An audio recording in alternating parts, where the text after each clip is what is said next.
Steve Kerr's life sounds almost fictional. He escaped a bombing in the Middle East, fought Michael Jordan in practice, retired as a more accurate three-point shooter than Stephen Curry, and hit one of the biggest shots in NBA Finals history. Between playing and coaching, Kerr owns 9 NBA championships. So was he one of basketball's greatest winners, or just lucky enough to stand beside legendary talent?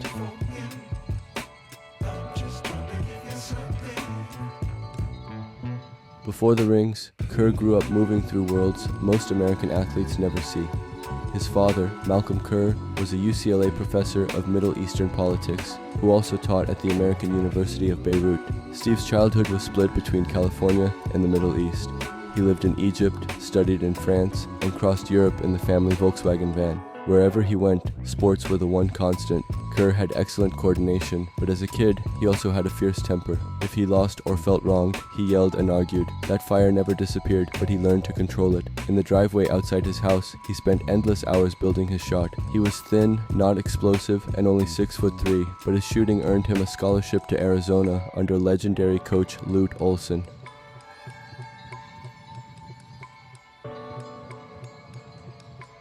In the summer of 1983, Kerr went to Lebanon before starting college. His father had become president of the American University of Beirut, and the country was deep in civil war. When Steve tried to fly back to the United States, danger arrived. A bomb exploded near the airport runways while he was inside the terminal. His mother grabbed him, and they ran out as the airport shut down. With the runways damaged, Kerr was trapped. His father's university driver took him over the mountains into Syria. He escaped and returned to America, but his freshman season at Arizona was quiet. He averaged only 7 points in limited minutes, but the hardest part was that his family could not watch him play.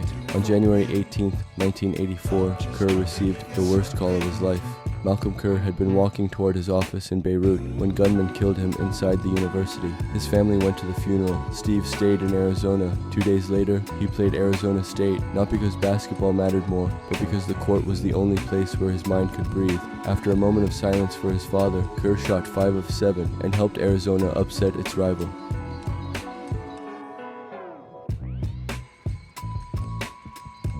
Over the next 2 seasons, Kerr became one of the best shooters in college basketball. By his junior year, he was shooting 57% from the field and 90% from the line. His accuracy earned him a spot on Team USA for the 1986 World Championship, where the Americans won gold, and Kerr finished among the team's leading scorers. Then his career nearly collapsed. Before the 1987 season, Kerr tore his ACL. Instead, he returned in 1988 at the perfect time. The NCAA had introduced the three-point line, and Kerr turned it into a weapon. He made 57.3% of his threes, hit 114 of them, and set a single-season NCAA record that lasted 20 years. That season also brought one of the cruelest nights of his life. Before a game at Arizona State, fans mocked his father's death and shouted references to the group tied to Malcolm's assassination. Kerr broke down in tears. Then he gathered himself and played with rare anger, scoring 20 points in the first half and making all 6 of his threes. He later led Arizona to its first Final Four. Phoenix selected him 50th overall in the NBA draft.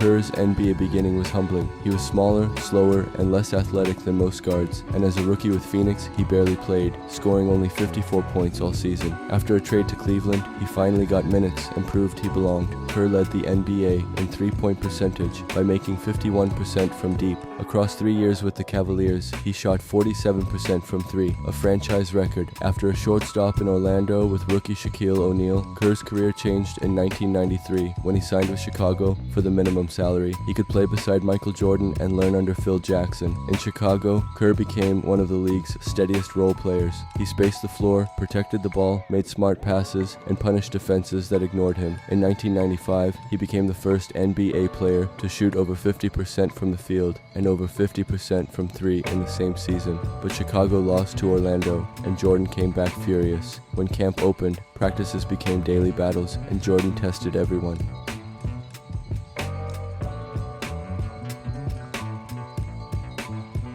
One day, Phil Jackson matched Kerr against Jordan in practice. Michael backed him down, talked trash, and pushed him around. Kerr was much smaller, but he pushed back. The The confrontation turned physical, and Jordan punched him. It could have destroyed their relationship. Instead, Jordan apologized, and Kerr now knew Jordan saw him differently. He was not just a shooter, he was a competitor. That trust mattered during the 1995-96 season when Chicago became one of the greatest teams ever. The Bulls went 72-10 in the regular season and 15-3 in the playoffs to win the title. Kerr averaged only 8.4 points in 22 minutes, but his efficiency was ridiculous. 50% from the field, 51% from three, and 93% from the line. It was the first 50-50-90 season in NBA history. In 1997, Kerr stayed elite, won the All-Star three-point contest, and helped Chicago reach another finals. Utah pushed the Bulls hard, and in Game 6, the score was 86-86. Jordan knew the double team would come, told Kerr to be ready, then passed out of the trap. Kerr caught the ball, rose, and hit the jumper. The Bulls won the game and the title. Jordan celebrated him afterward, saying Kerr had earned his wings.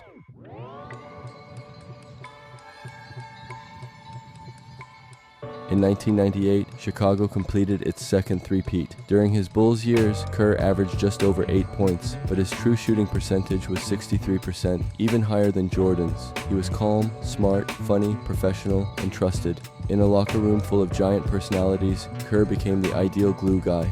Never the star, but always ready when the star needed him. After the Bulls dynasty broke apart, Kerr landed in another perfect situation, San Antonio. After 5 years with Phil Jackson, he now played for Greg Popovich beside Tim Duncan and David Robinson. At 33, his minutes dropped, but the Spurs dominated the 1999 playoffs and won the title. Kerr became the first player since the 1960s Celtics to win 4 straight NBA championships. Kerr spent 2 more years with the Spurs, then moved to Portland in 2001. He considered retirement.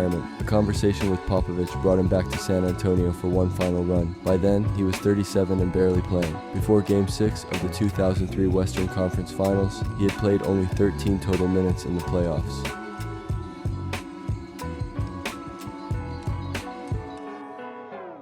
Then the Spurs fell behind Dallas by 15 late in the third quarter. Their offense looked dead, and Popovich needed something new. Suddenly, he called Kerr's number. In only 13 minutes, Kerr hit all 4 of his threes, added 3 assists and 2 rebounds, and helped flip the game. San Antonio eliminated Dallas. Kerr proved again that when a champion needed one clean shot, he could deliver. He retired with 5 rings as a player and the highest career three-point percentage in NBA history. Yes, he played beside legends. But luck alone does not keep a player on championship teams for 15 years. Kerr was a specialist, a professional, and one of the most efficient role players ever.